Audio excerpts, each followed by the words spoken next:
I'm happy to present Yoshua BENGIO from Université de Montréal and Mila. My talk today is about something maybe milder than like consciousness, just conscious processing. The things we know in terms of the computations going on in our brain, we know are like hypothesized and has been, for which there's quite a bit of evidence. In particular, I'll talk about the global workspace theory and how we can use that as inspiration for, if you want, neural net architectures in machine learning that can lead to better generalization. So that's what I'm going to talk about. Okay, so I'm a machine learning researcher, and the central question in machine learning is generalization.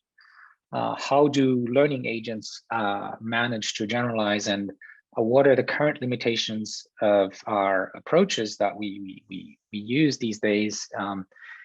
And there is an issue that people have known for a while, but that really has come to the front, and one of the hot topics in machine learning these days. And that is the problem of changes in distribution. So you may be training on some data, and then you're going to use your system in a different context, and it's going to fail. So what's going on? Well, first of all, learning theory doesn't give us any guarantee about what's going to happen if you train a system on some data set that comes from a particular distribution, and then you try to apply that on different distribution.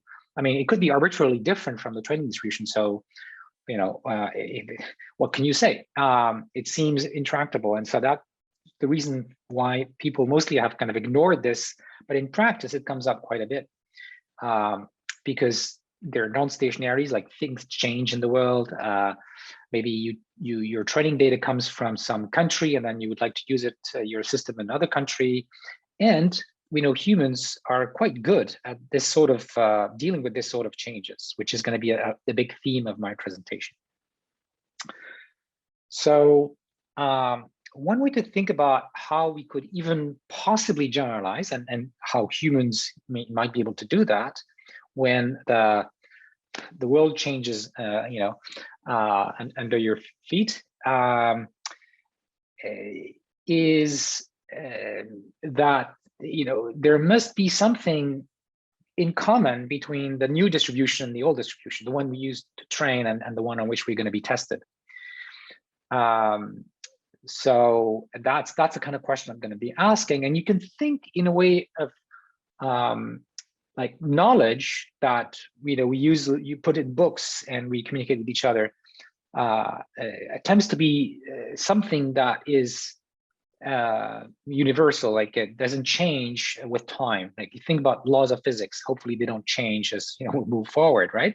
So these are like the ideal kind of knowledge that is very stable, and that's what allows us to generalize. So as an example of generalization, and I'll use several examples, but imagine you out of distribution, imagine you've seen scenes of how things look like in the world around us on this planet, and then you're an astronaut, you arrive on the moon, things look very different, but you're still able to make sense of what you're seeing. And even if some things like the constant of gravity is different, you can still make sense of that. So why are you able to do that? There are things that don't change, like the laws of physics didn't change. Maybe the circumstances in which you are look very different, but they can be explained by the same underlying mechanism, as I'll call it. Right. So, and then the other thing, of course, is, well, humans seem to be doing a pretty good job. I mean, we're not perfect. Of course, we make lots of mistakes, but compared to the state of the art in AI, we are very good. And if you just ask for yourself, you don't even need to do a scientific experiment. What happens when you are confronted with a new situation? Well, what happens is, instead of going by your habitual behavior, you sort of think about it, right? Let me give you a concrete example again.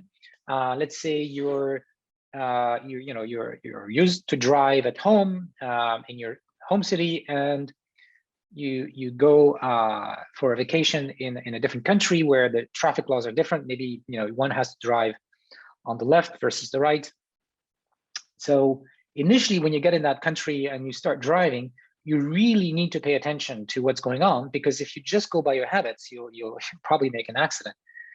So there's something about attention here. There's something about thinking, and there's something about reasoning, and incorporating like the new rules that you're just told on the fly without having to practice for years, and you're still able to drive. Now, initially, it's going to be very painful. I mean, there's a lot of effort in paying all this attention to every little detail when you're in this new country while you're driving, but eventually you're going to practice and you don't need to think about it anymore, right? So there's a process of converting the reflexive way of taking decisions that's slow and painful to one that is very smooth and actually more efficient, both in time and sort of the ability to do things right, so long as they're not really very new.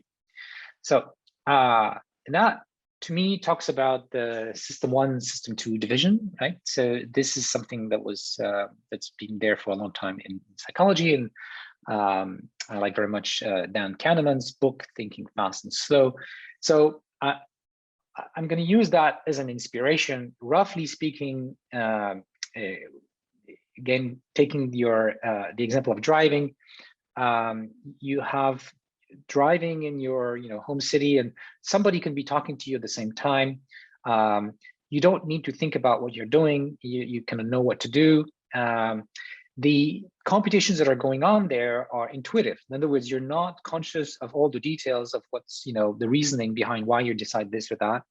And in fact, it may be very difficult to explain verbally why you did this or that. And current deep learning is good at that sort of system 1 computation. This is basically the main mode of operation of the current state-of-the-art in machine learning. But if you're in this new city, the system 2 on the right, you don't want the other person to talk to you because you need your attention on the road. And it's going to be slow. You can use logic. You can use like explicit knowledge, like those rules, and you're conscious of why you're doing this or that, and you can explain it to the person on your right. This form of computation is very, is something we use a lot in planning, in reasoning, in writing code, designing algorithms. It's all about explicit knowledge that goes through our working memory and that we can verbalize. So that's what I want to bring in deep learning. So you can call it deep learning 2.0 that has both system 1 and system 2 in it. Okay. Now, speaking about deep learning in the 2000s, when my colleagues and I were working on the early deep nets, one of the things I and we were thinking about, but I was really focused on, is if we're going to be learning these deep nets, and each layer gives us a representation of the data, and we're expecting the higher levels of representation that happen through more processing, more levels of computation in these neural nets to correspond to more abstract entities. And ideally, this would be the kinds of entities that explain the things we observe in the low level, the perception. And then if you go that route, really it's about discovering what are the causal variables that explain the low level perception, like images, and how are these causal variables related to each other. So the picture is like, the one on the right. We have some, it's a very rough picture. We've got some neural net that is able to extract from an image things like, what objects are present, in what relation to each other are they, and so on. And then in order to make a correct interpretation of what is going on, you also need some sort of knowledge about, which objects tend to be with each other, or in what spatial relation to each other, and so on. And that's represented by some sort of model of the world that is at this very high level, abstract level. And we would like our machine learning systems to be able to do both things, to learn how to extract those high level variables and also figure out how they're related to each other. When you start thinking about causality, there are other things that come up that have to do with my original question of changes in distribution. So in the literature on causality, the way we think of changes in distribution is as being caused by what we call interventions. Like somebody did something, like you went to a different country, or there was an accident, and that now you have to take a new path. So you need to also take into account these interventions, because they basically, if you capture that, then you can deal with changes in distribution, because they're really, it's just the same model. The world hasn't really changed. The causal mechanisms haven't changed. It's just that some elements in it have changed. And sometimes which have changed. Sometimes, like the rules have changed, the rules of the traffic, or something. Sometimes you don't know, and you have to figure it out from the data. But there's this notion that there is also these random variables that tell us about the actions that have happened that may yield apparently very different images, say, and you need to take that into account. There's also more complications, like the interventions may be something very abstract, like I'm going to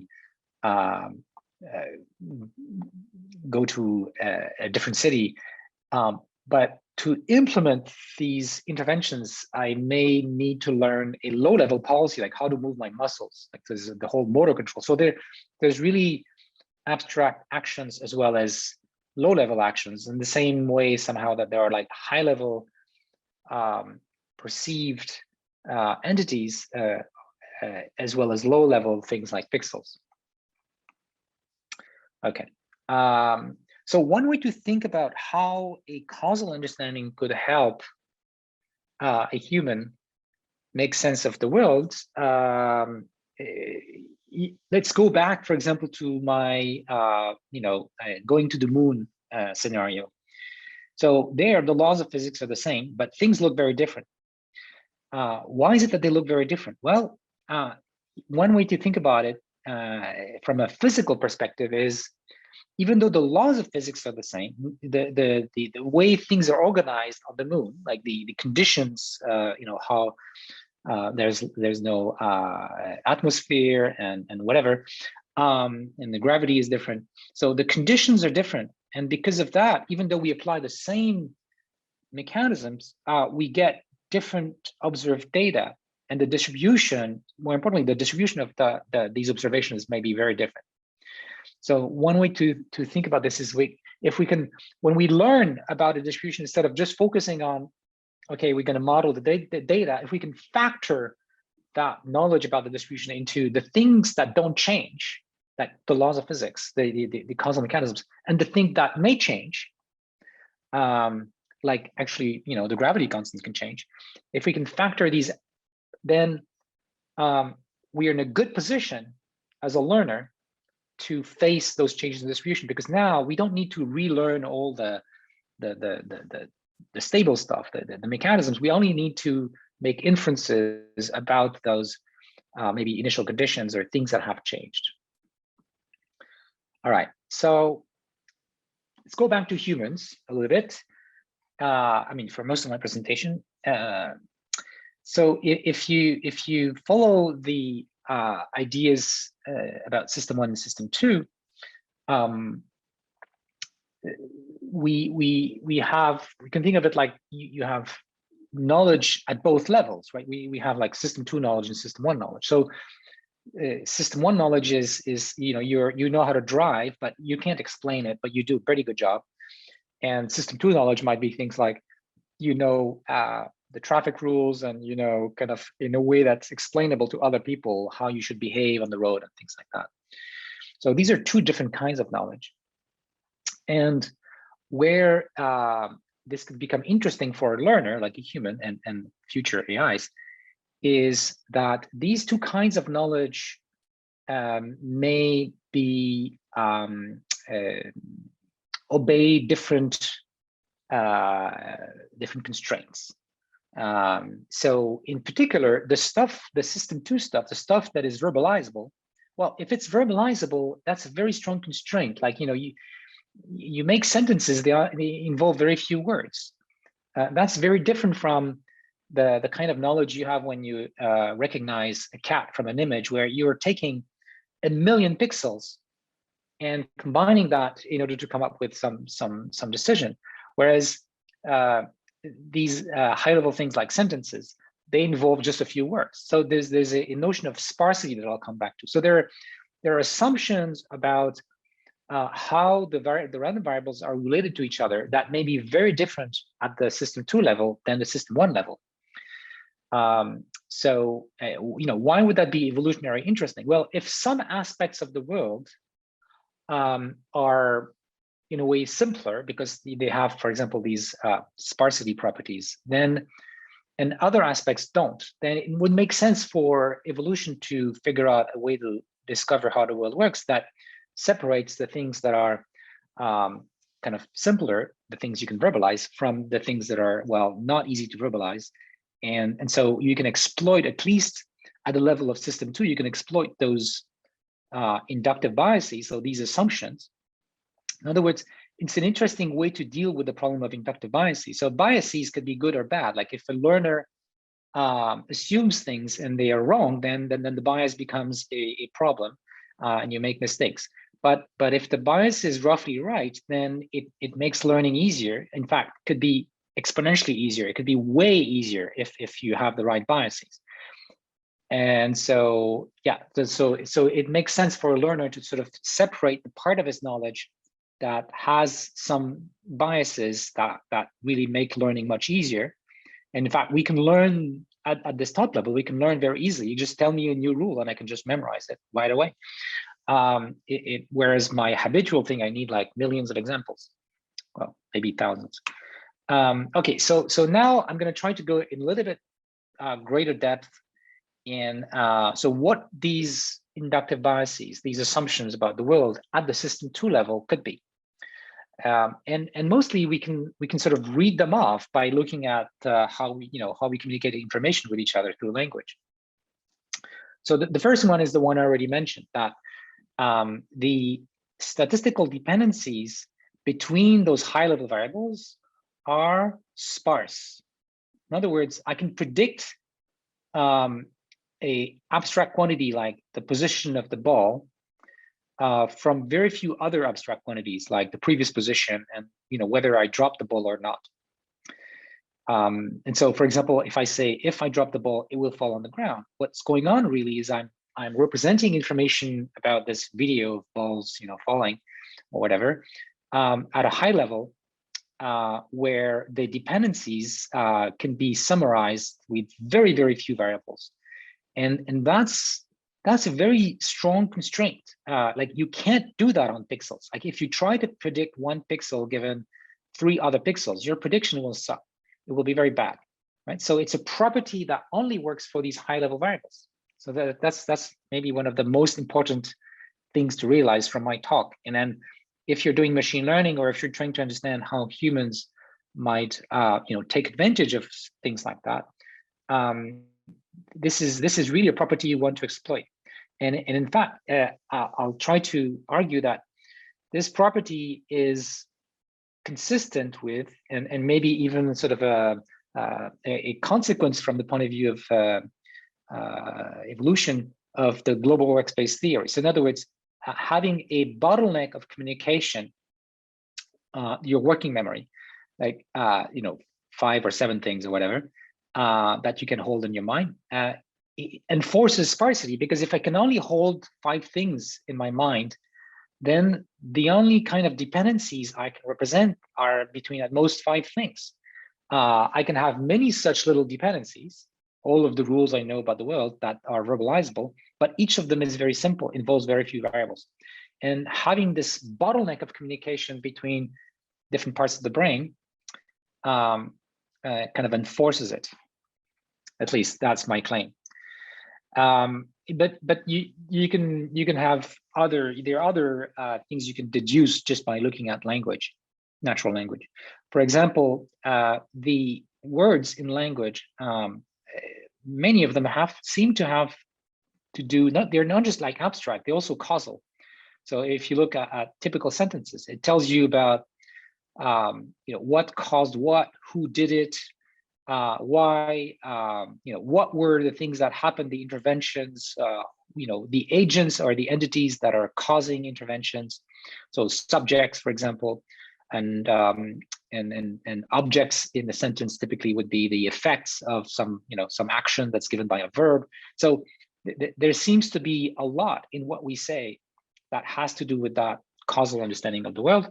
And this is something we can take in machine learning models, because once you say that a variable has a causal interpretation, it introduces some constraints on how you should model things. Also, the same rules, the same high-level form of dependencies, like what happens when you drop an object.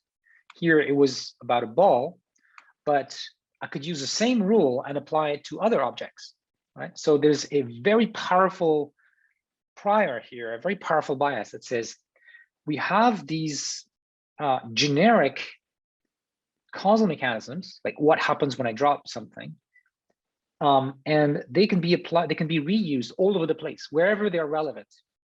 I don't need to learn a separate conditional probability for every possible set of objects that I'm going to drop. It's mostly the same thing that's going on. So that's extremely powerful, and it introduces a constraint in the way we design machine learning methods, because now we want to sort of pull out these shared pieces of knowledge, like rules in classical AI, right? The same rule could be applied to many variables. It even introduces a notion that, well, we have variables, like arguments in code. You have a function, the same piece of code that is a function has arguments, and I can apply that piece of code to many arguments. That's the same inductive bias. But we typically don't have these constraints in our state-of-the-art machine learning methods. And it's very powerful. It allows us to generalize to new objects. And we don't even need to know what the object is. If I say, if I drop the zog, it would have fallen on the ground. Well, you immediately know that a zog is something that I can hold in my hand, and it's probably small, for that, and it's an object. It's already like a lot of knowledge that you can infer just by the context. So you can generalize to completely new things because of that factorization of knowledge. Another inductive bias has to do with the discreteness of the high-level variable. So I'm not saying everything we think is discrete. I don't know the answers to that question. I have the impression that my thoughts are often like geometric and have shapes and stuff that seem continuous, but a lot of what we think, a lot of what goes through our working memory is discrete, is symbols, right?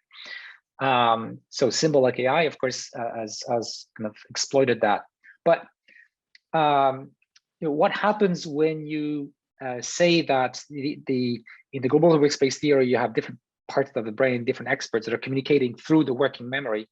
So if the things that they're communicating are discrete, does it buy you anything? Is there an advantage? And so we have a paper that explores this, and what we find is, indeed, if you have a bottleneck of communication between the brain modules, I mean the neural net modules, and those messages being communicated are discrete, it yields better out of distribution generalization. And one way to think about why this may happen is that it makes these experts more hot swappable, right? So in language, I can replace a noun by another one in a sentence, and you still kind of make sense of it. So it's the same thing. More generally, if there are very few bits that allow me to describe the message, it could have come from a different expert. Like, there's an expert for this noun, and maybe there's another expert for another kind of noun. But in many sentences, any of these experts could be doing the communication, and the rest of the brain would still understand, because it's like they speak the same language. The language is simple enough that it's easy for them to coordinate to make that kind of universal across these experts. That idea of a communication language is actually right off the initial papers from BARS. But the new part, the things that my group is doing, is exploring how we can take these inductive biases and stick them in our state-of-the-art machine learning systems and see what happens, and also try to understand the sort of mathematical reasons why it may be advantageous. Another very powerful inductive bias is that the changes in distribution, which was, again, this is my starting point, like trying to be robust to those changes. These changes in distribution, if you buy the sort of causal interpretation of things, they are very sparse, meaning, there's maybe just one variable that changed. So when something changed in the world that changes the distribution, like I go from Earth to the moon, there's basically only one variable that changed, like, which planet are you on? Or if I go from Montreal to London, driving, the driving example, again, there's only one thing that changed, which is which country I'm in. And there are many problems of changes in distribution where typically there's only one thing that changes.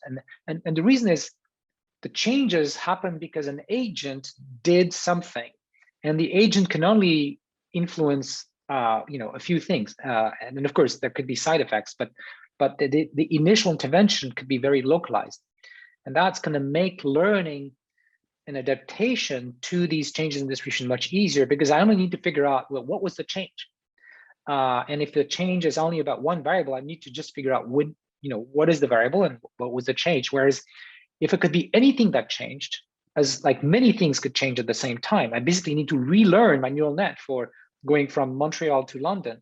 And that's going to be painful and very long. And I can't afford that, because otherwise they're going to die in an accident. So having this is a very powerful, survival advantage. It's a prior. It could be wrong. Like, we could live in a world where things change in a way that's not so simple, and then we would be screwed, basically. Okay, so these were the inductive biases. Now I'm gonna go and just highlight a few papers that we've worked in the last few years that try to exploit these things, and then tell you about what we're working on now. It's going to go a little bit too fast because I just want to send the message that, okay, we've tried these things and they all bias something in terms of better out of distribution generalization.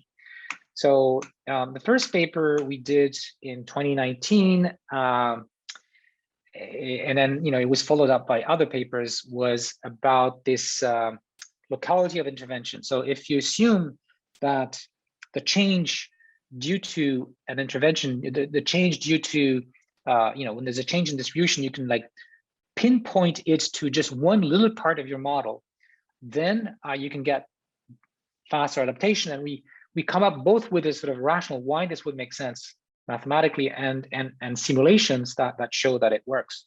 And in fact, you can use this to discover the causal structure.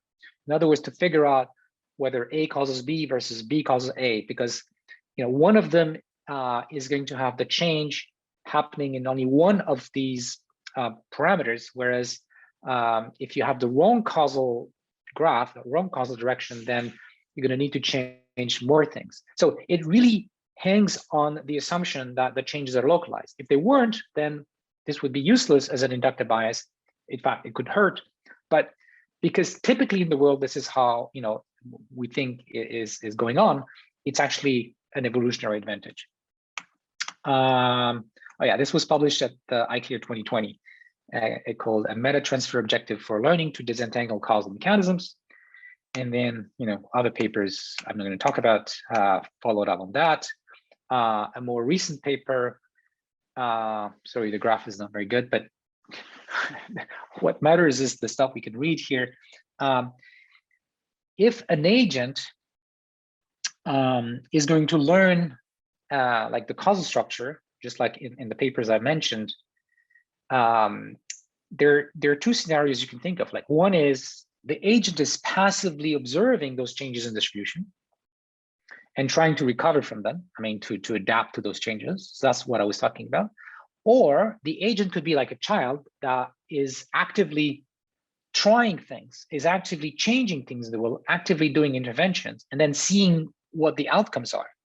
And you could be very random in those active interventions, and that would not be very useful. Or you can learn how to pick your actions so that you will have as much information for the learner, as much improvement in its ability to learn further from the results of these experiments. Right? So this is a big theme, and we have lots of work that I want to talk about that explores that direction. In fact, applies these kinds of ideas in scientific discovery. I mean, to basically help scientists to do experimental design and design experiments that will help as quickly as possible figure out things we don't know, like which drug should be used to address this particular problem. Another line of papers arises from this one called Recurrent Independent Mechanisms, that was put out on 2019 and published in 2021 at ICLR. And so this one exploits the idea in the global workspace theory that knowledge is broken down into little pieces, just like rules in a classical rule-based AI system. So in the neural net world, one way to think about it is we have lots and lots of these experts. Each of these experts is like a little recurrent network, but why this is not just like one big recurrent net is because we're going to put a constraint in how they can communicate with each other. In the first paper, we just allowed any of these expert recurrent net to talk to anyone, but through very few bits of information. I mean, very few experts were allowed to talk to very few other experts. And then in later papers, we actually use a bottleneck like the working memory, where there is a competition between the experts to decide which of them is going to be allowed to put stuff in the working memory, and then whatever is in working memory becomes available as a message broadcast to every other module. And that's straight from the global workspace theory from SPARSE. Yeah, so that's the version where we have the explicit bottleneck, and it gives better out of distribution generalization. I'm not going to have time to talk about the experiments, but these are fairly simple experiments. You can think almost like psychophysics for a machine learning system, with things like balls and moving around rooms and stuff like that. And a more recent paper, which I think now is being accepted somewhere, I forgot where. We called it neural production systems. Is just expanding on the same theme, where now we think of it's not just that we have different experts, but the experts can decide what elements of the working memory they are going to operate on. Right? So it's not just the selection of which expert is going to talk, but think of the experts as different rules, and each rule may operate on different variables. So given what is currently in working memory, there's going to be a competition between all the rules to decide which rule is going to win the competition. And the rules that find in the working memory things that they like, because they makes those rules relevant in the current context, are more likely to be triggered. So there's a double competition here, kind of double selection, which rule and which arguments from the working memory are going to be used as input for those rules. So we explored that theme.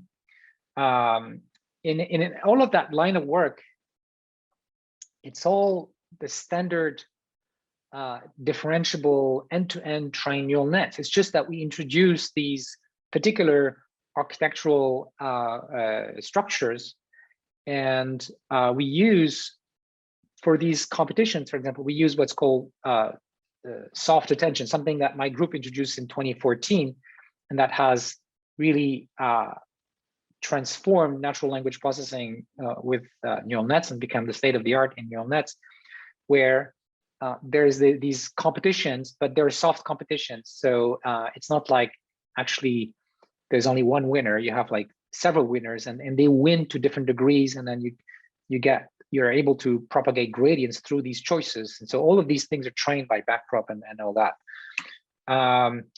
The other paper, sorry, my slides are not up to date. That was presented at the last NeurIPS. And that's the one I mentioned where we introduce not just a bottleneck of communication, but force discretization of the message. And so there are many ways of doing that. And we can think of it like there are different entities, like think of words, but they are, you actually have like real valued vectors for each of these entities. They have like detailed information about these entities. Maybe they're like descriptions of objects you're seeing in the input. But in order to send information about these entities from through the working space, the working memory, you're going to discretize them. So there's going to be a code book, like a table that says, well, these are the concepts I know, and this is the sort of the typical value of these embeddings, these vectors for each of these entities, and whichever is closest is going to win the competition. So the thing that is being sent is just the ID of the code. It's not the whole vector, right?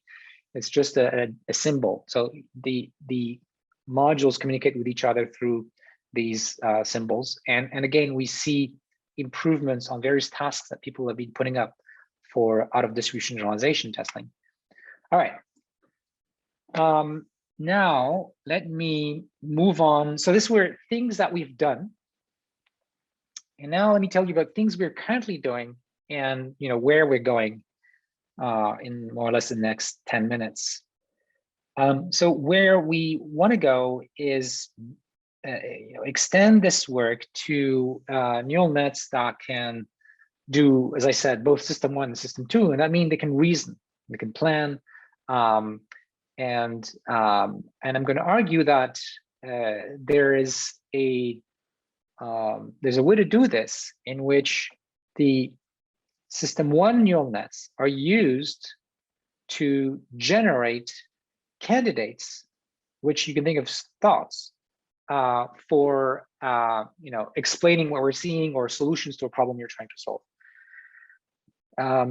And then there's going to be another part which is new, but corresponds to your system 2 knowledge, like all these rules that can be used to check whether these proposed or imagined explanations or imagined solutions to a problem are coherent with the things say these rules.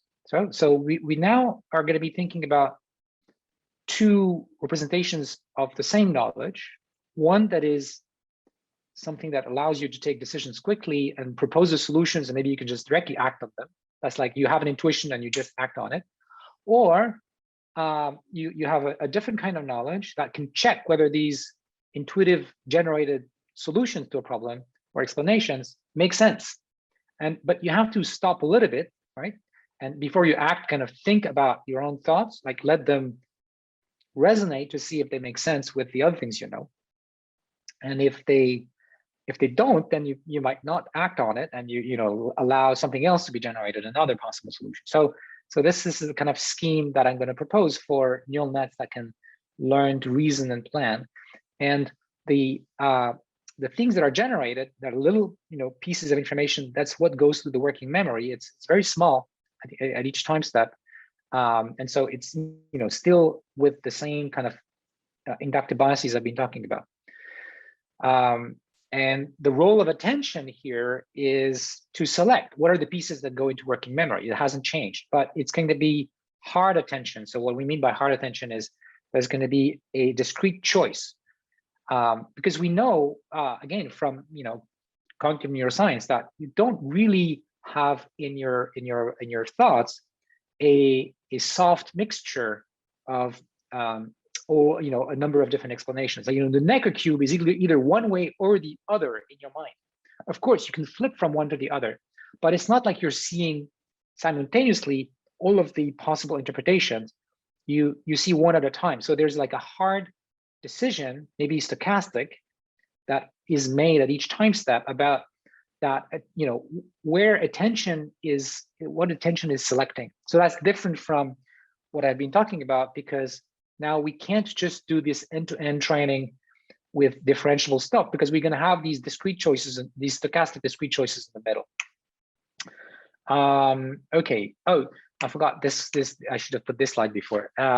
So as we go in this direction, basically, we're trying to do a lot of the things that classical AI, you know, symbolic AI, rule-based was trying to do, except we want to do it, you know, the learning way. So we want to continue benefiting from the advantages of modern machine learning that we don't get with the classical. You know, we want to be able to learn at large scale efficiently. We want the high-level symbols to be grounded in low-level perception. Okay, that's like the symbol grounding problem, which you get for free, you know, in the System 1 world. You want to keep the notion that these symbols actually have a rich representation. They're not just like an ID.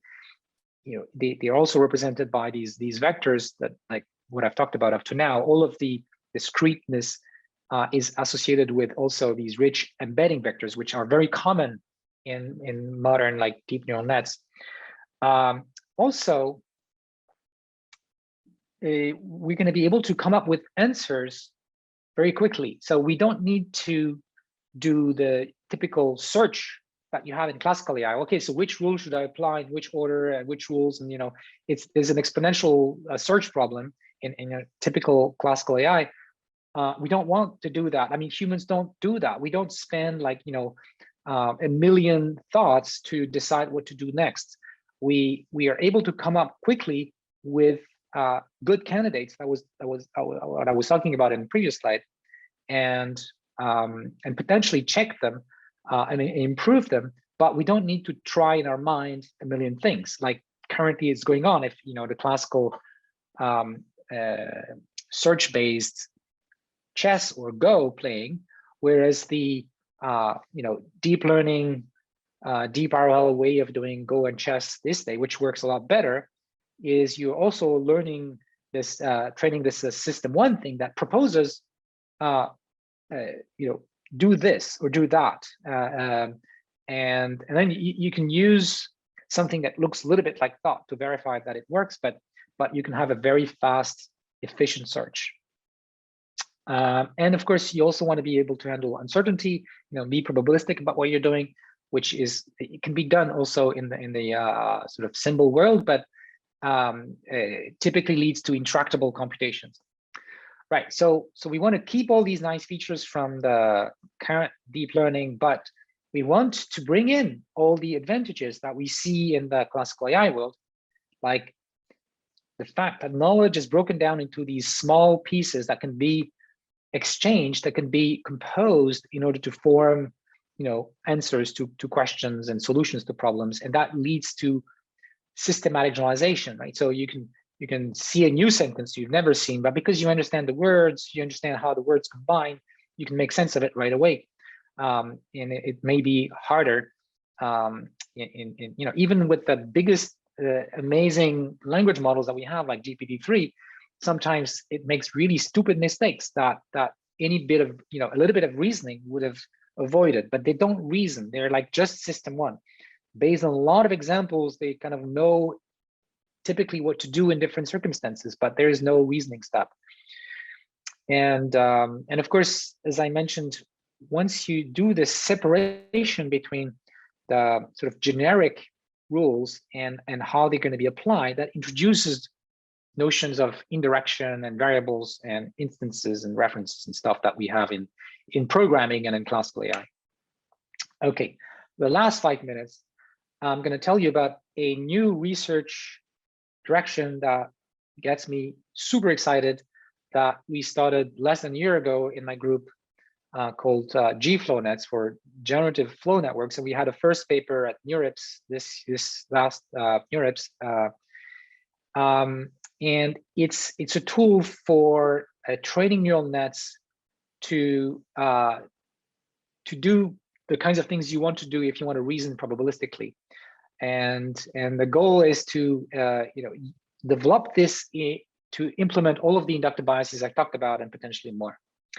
So one way to think about it at a very simple level is, a simple problem is, let's say I had already some rules, but doing inference to decide like which rule to apply to what is intractable. So let's just focus on the search problem in AI if you want, right? So let's say we know the rules in probabilistic language. We know the energy function, like what are the constraints that exist if you were to put some solution together. Like basically you can check that a solution is good.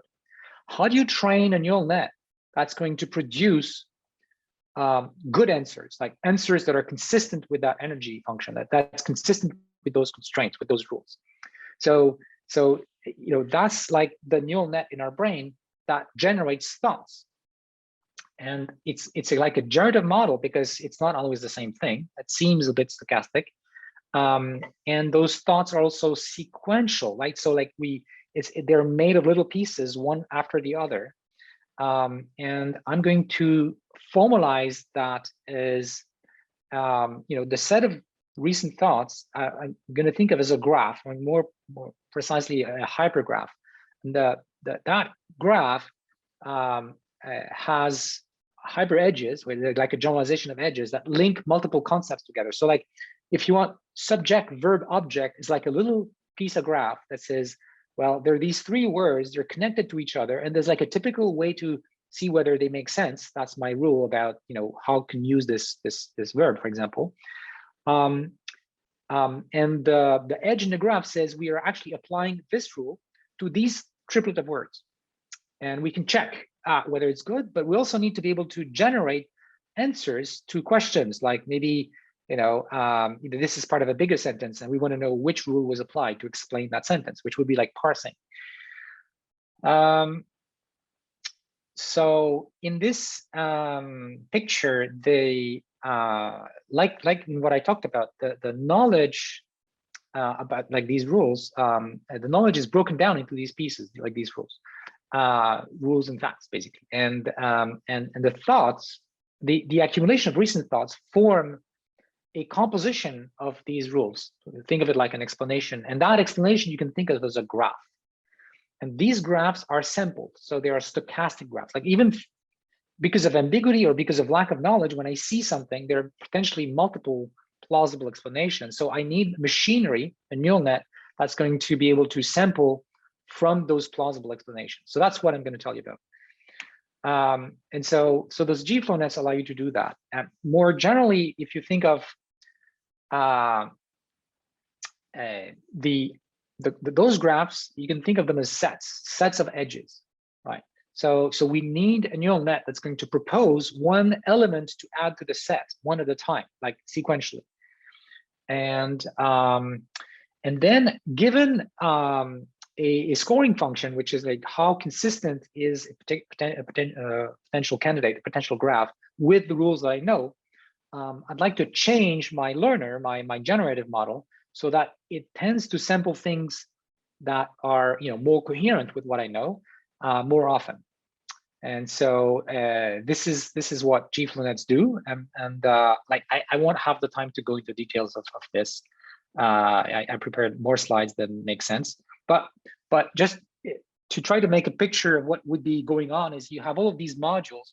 Each of these modules is like a little neural net that proposes thoughts or pieces of thoughts, and those different neural nets, they compete with each other, and the attention is now sampling one of these little decisions about what's going to be the next piece of thought, and that changes the content of working memory, and that's broadcast to everyone. So every neural net now has access to the new bigger context that includes the new piece of thought, and that's going to condition the next choice of which piece of thought is going to be selected, and that the softmax here implements the competition between the different potential thoughts, and part of the competition may be happening within each expert, like to know to which entity that we have already seen the rule is going to be applied, for example. And then there's also competition between the experts, like which rule, which expert is going to win out. Right. So how is that, helping us with reasoning? And how is that related to the global workspace theory? So the GFLOWNET is a generative model that sequentially produces these thoughts, and each of these corresponds to one of the experts of the global workspace theory having won the competition, as well as its content, which is that piece of thought being changing the global state that all the modules see. Right? So all the modules are like receiving the content of working memory. They remember what has been done recently, and they propose the next thought. And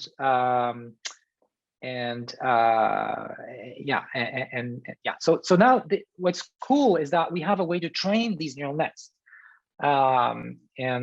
we've already applied this to a number of problems that much simpler than like full-blown human reasoning, but it's already useful. So the NeurIPS paper shows how we can use these new techniques to train neural nets to generate graphs that represent molecules in the context of trying to search for molecules that have good properties for designing new drugs and things like that. Okay, if you want to learn more about GFLOWNETs, there are a number of papers. There's like 4 or 5 papers already, and there is a tutorial that I wrote that you can get from this tinyurl.com/GFLOWNET tutorial. So that's it. I'm ready to answer questions. Very much for coming to speak to us. It's just time now to end. Bye-bye. Bye-bye.